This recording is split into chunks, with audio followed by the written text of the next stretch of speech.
সম্মানিত দর্শক শ্রোতা, আসসালামু আলাইকুম। আমি Afsana Sharmin, advocate, Bangladesh Supreme Court. রামিসার এই অকাল প্রস্থান যেন এক কড়িতে ঝরে যাওয়া ফুল। রামিসার এই নৃশংস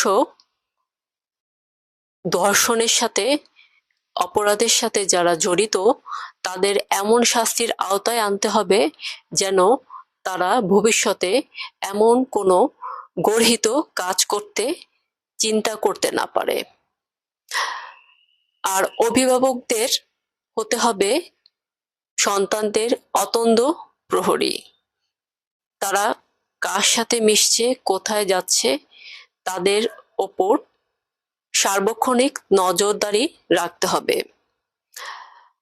রামিসার মতো এমন কোনো দুর্ঘটনার শিকার যেন না হয়, সেজন্য একজন সচেতন নাগরিক হিসেবে আমাদের সকলের দায়িত্ব এমন কোমলমতি শিশুদের জন্য একটি সুন্দর বসুন্ধরা আমরা যেন গড়ে তুলতে পারি। ধন্যবাদ।